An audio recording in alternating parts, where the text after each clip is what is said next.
Today we're diving into Apple's latest release, the iPhone 16e.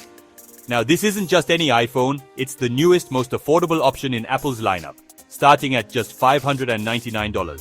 So what's the deal with the iPhone 16e? First off, it's replacing the iPhone SE, but with a significant price jump from the previous $429. It's positioned to compete with budget-friendly options like the Google Pixel 8a and the Samsung Galaxy S24 FE.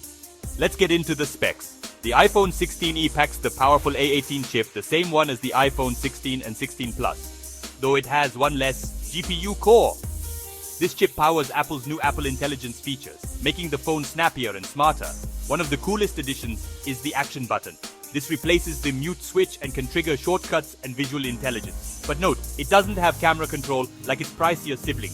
The display is a 6.1-inch Super Retina XDR OLED with a 2532 x 1170 resolution. It's notched, not dynamic island, and has a 60 Hz refresh rate.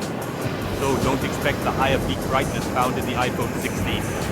Camera-wise, it's got a single 48MP rear camera. No ultra-wide lens here, but it does offer 2x digital zoom through sensor cropping. The front camera is a 12MP with Face ID and autofocus. Color options are simple, black and white. It also features Apple's new C15G modem, the most power efficient yet, though it lacks M-Wave support. Battery life is impressive, up to 26 hours of video playback.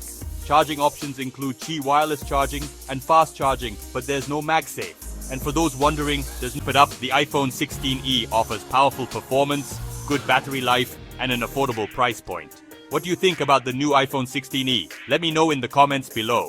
Don't forget to like this video and subscribe to the channel for more tech updates. Thanks for watching, and I'll catch you in the next one.